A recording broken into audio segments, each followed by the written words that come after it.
Assalamualaikum warahmatullahi wabarakatuh. Alhamdulillahilladzi anzala ala abdihil kitab walam yaj'al lahu iwaja. Wassalatu wassalamu ala alladzi harabal batila wa ayyadal haqqa wa tamasar radaila wa ahyal fadaila wa ala alihi wa sahbihi wa sallimu tasliman katsira amma ba'du. Qala Allah ta'ala fil Qur'anil Karim wa huwa asdaqul qailin. A'udzu billahi minasy syaithanir rajim. Bismillahirrahmanirrahim. Ya ayyuhalladzina amanu kutiba alaikumussyam kama kutiba 'alal ladzina min qablikum la'allakum tattaqun. Wa qala an-nabi sallallahu alaihi wasallam, innar rajaba syahrullah wa sya'bana syahri wa ramadhana syahru ummati. Yang pertama, marilah kita panjatkan puja kepada Sang Maha Kuasa, puji kepada Sang Maha Suci, serta syukur kepada Sang Maha Pengatur, Sang Maha Pengatur yang tidak pernah tidur, Sang Maha Pengatur yang tidak pernah melantur, Sang Maha Pengatur yang selalu memberikan kita nikmat yang tidak akan pernah terukur. Maka kita sebagai hambanya hendaklah kita selalu bersyukur walaupun dalam keadaan tersungkur. Salawat beriringkan salam, marilah kita curah limpahkan kepada Sang Baginda Alam, Khatimin Nabiyyin, Akhirul Mursalin, Rahmatan lil Alamin, Habibina wa syafi'ina wa maulana Muhammad sallallahu alaihi wasallam. Beliaulah yang telah membawa kita keluar dari zaman kebodohan, dari zaman kegelapan menuju zaman terang benderang yang disinari oleh iman dan Islam.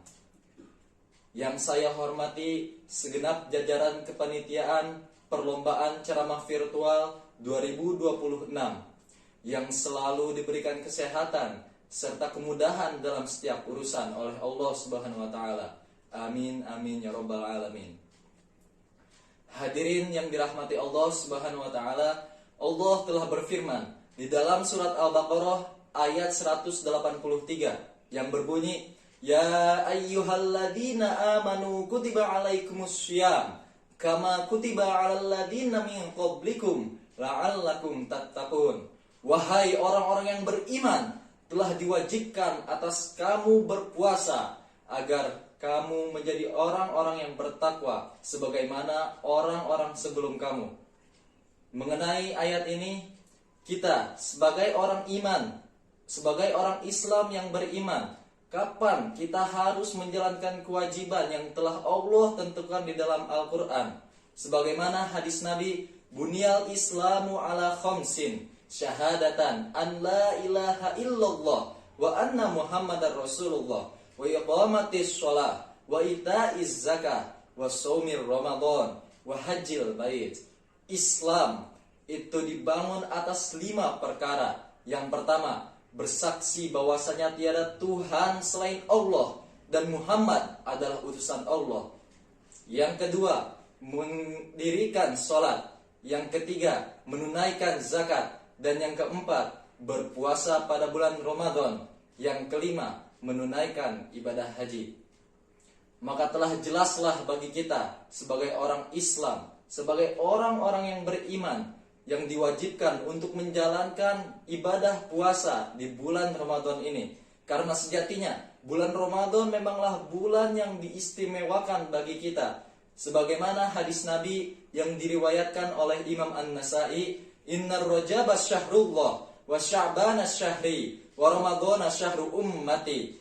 Inna rajaba syahrullah, kata Nabi, sesungguhnya Rajab adalah bulannya Allah, wa sya'bana syahri, dan Sya'ban adalah bulanku, dan Ramadan adalah bulan umatku.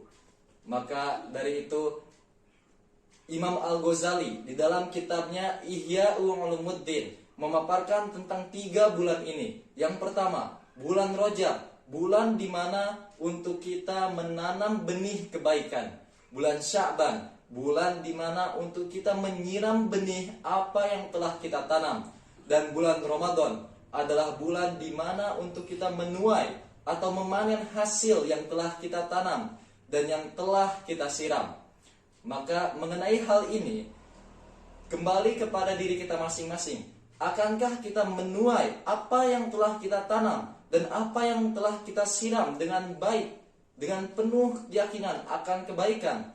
Atau akankah kita menyia-nyiakan bulan yang telah diistimewakan, bulan yang telah ditentukan untuk memanen apa yang telah kita tanam dan apa yang telah kita siram, sehingga kita akan termasuk menjadi orang-orang yang merugi. Maka dari itu, wahai jamaah yang Allah rahmati, marilah kita memperbanyak amalan-amalan yang Allah cintai, sebagaimana memperbanyak membaca dan mentadabburi Al-Quran, memperbanyak sholat-sholat sunnah seperti sholat sunnah tarawih dan qiyamul lail, memperbanyak sedekah, memperbanyak zikir kepada Allah, dan memperbanyak sholawat kepada Nabi Muhammad SAW, agar kita dapat terus meningkatkan ketakwaan kita dan mendekatkan diri kita kepada Allah Subhanahu wa Ta'ala, agar kita menjadi hamba yang mulia di sisinya. Karena sejatinya orang yang mulia di sisi Allah bukanlah mereka yang mempunyai jabatan yang tinggi atau harta yang melimpah ruah, akan tetapi inna akramakum indallahi atqakum, sesungguhnya orang-orang yang paling mulia di antara kamu di sisi Allah adalah orang-orang yang paling bertakwa di antara kamu. Maka cukup sekian dari saya, hanya itu yang bisa saya sampaikan. Mohon maaf apabila ada salah tutur kata, karena saya masih dalam tahapan belajar, dan sesungguhnya al-insanu mahalul khata' wan nisyan. Manusia itu tidak luput dari kesalahan dan khilaf. Billahi taufiq wal hidayah war ridha wal inayah. Wassalamualaikum warahmatullahi wabarakatuh.